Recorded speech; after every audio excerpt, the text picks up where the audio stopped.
dan ambil cermin kecil. Lalu menggunakan 1 sendok. Hancurkan cermin itu. Memilih 1 persegi di tengah. Lalu bungkus pecahan kaca yang tersisa. Dan buang ke toilet. Lalu di luar ada suara buka pintu. Sipir tiba-tiba masuk. Dia juga bereaksi sangat cepat. Segera memasukkan potongan cermin ke dalam mulutnya. Sipir mulai memeriksa. Cek semua badan. Dan memeriksa orang terakhir ini. Kertas yang di dalam toilet bisa terungkap. Saat itu pria ini tarik tali di luar. Kertas itu langsung hilang. Sipir bergegas keluar. Apa yang Anda sedang lakukan? Saya hanya ingin coba sekali saja. Mereka berdua tidak terlalu banyak pikiran lalu masuk ke dalam untuk terus memeriksa. Makanan dibuang ke lantai. Ini adalah kerjaan sehari-hari punya sipir. Tujuan utamanya adalah untuk mencegah orang melarikan diri. Untungnya persiapkan dengan baik. Setelah sipir pergi, dia melanjutkan pekerjaannya. Ambil gosok gigi lalu taruh pecahan cermin tadi di atasnya. Lalu ikat dengan tali. Seperti itu, senjata pelarian penjara selesai. Kamera. Lewat lubang kecil ini. Bisa lihat semua gerakan di luar. Bekerja di penjara adalah sukarela. Dan tujuannya adalah untuk menggali lubang di bawah tumpukan kertas ini. Karena ingin menutupi suara menggali lubang. Mereka suruh tetangga untuk hancurkan toiletnya. Seperti itu akan ada suara perbaiki toiletnya. Untuk meredam suara menggali lubang. Mereka siapkan 1 tali. Untuk mengirim rokok dan alkohol buat tetangga di sebelah. Untuk berterima kasih. Lanjutkan rencana pelarian penjara. Mereka mengambil paku dari tempat tidur. Gunakan pena untuk mendapatkan kait pintu.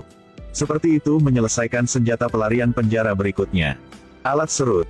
Tarik tumpukan kertas ini dari meja. Lalu ketok ke bawah. Saat itu mereka melihat sipir datang. Panik, langsung hentikan kerjaan mereka. Siapa sangka dia tidak takut. Karena dia tahu di sebelah sedang memperbaiki toilet. Seperti apa yang dia katakan. Sipir tidak tahu apa-apa. Seperti itu mereka bergiliran menggali lubang. Setiap orang menggali sedikit. Tidak lama kemudian sudah menjadi 1 lubang besar. Lalu nyalakan api dan buang ke bawah. Lihat ke bawah. Meskipun mereka tidak tahu lubang itu akan arahkan kemana. Malam itu mereka masih memutuskan untuk turun dan melihat. Memeriksa lubang itu. Mereka menggunakan potongan kertas untuk memasukkannya ke dalam selimut. Lalu ikat dengan handuk. Seperti itu pura-pura ada manusia di dalam selimut. Mereka berdua berdiri di dekat dinding. Ketika sipir datang untuk memeriksa tawanan. Teman menarik tali di selimut membuat gerakan seperti seseorang sedang berbaring di dalamnya. Berhasil untuk menipu sipir. Mereka mengambil sendok untuk melepas sekrup di atas meja. Lengkapi senjata pelarian penjara ketiga. Mata gergaji. 2 teman pergi ke bawah lubang itu. Dan orang di atas akan tutup lubang itu. Lalu gunakan lanyard untuk mengikat kaki. Seperti itu dia bisa hubungi 2 teman untuk balik. Setelah 2 orang itu turun ke bawah, mereka menemukan ini adalah bunker bawah tanah. Gunakan mata gergaji untuk potong pintu besi. Mereka berdua, gergaji pintu besi untuk waktu yang lama. Jadi ini adalah ruang penyimpanan barang. Baru sampai sudah ketemu sipir turun untuk ambil barang. Karena situasi memaksa mereka harus saling menginjak. Baru lolos dari bahaya. Setelah para sipir sudah pergi, mereka melihat pegangan jendela. Pria ini sangat kuat. Berhasil membuat senjata pelarian penjara keempat. Kunci universal. Gunakan kunci ini untuk membuka semua pintu. Mereka berjalan lama. Akhirnya menemukan 1 saluran pembuangan. Tapi kunci ini tidak berfungsi sama pintu itu. Kunci tidak cocok. Mereka harus mencari jalan lain. Coba angkat. Akibatnya, dia menggunakan mata gergaji untuk membuka engselnya. Ketika 2 orang masuk ke pipa air, pintu keluar terdeteksi diblokir. Beton di dinding sangat padat. Jadi bagaimana baru bisa keluar? Ternyata di samping itu terbuat dari semen murah. Keduanya memutuskan untuk kembali dan ambil alatnya. Besok baru datang lagi. Ketika mereka mau naik ke atas, sipir juga mau datang ke ruang mereka untuk memeriksa. Teman-teman mulai panik. Untungnya mereka kembali tepat waktu. Lalu buang boneka ke dalam lubang itu. Dan tutup dengan kertasnya. Setelah selesai sipir juga mau masuk. Mereka sedang tidur di dalam selimut. Lalu mereka diskusi, cara ini tidak baik. Bagaimana cara mendapatkan jam tangan? Tidak punya jam sangat mudah untuk ditangkap. Jadi mereka harus bisa membuat sebuah jam. Satu orang dari mereka datang ke ruang klinik untuk suntik. Melihat di meja ada satu vas kecil. Ketika dokter tidak memperhatikan, mencuri vas itu dan memasukkan ke dalam handuk dia. Saat balik ke kamar, dia juga mengambil 2 genggam pasir. Dan ketika sipir sedang memeriksa, berbohong tentang menggunakan pasir untuk mencuci piring. Baru bisa melewati masalah ini. Seperti itu. Mereka kerjasama dan hasilkan 4 senjata melari penjara.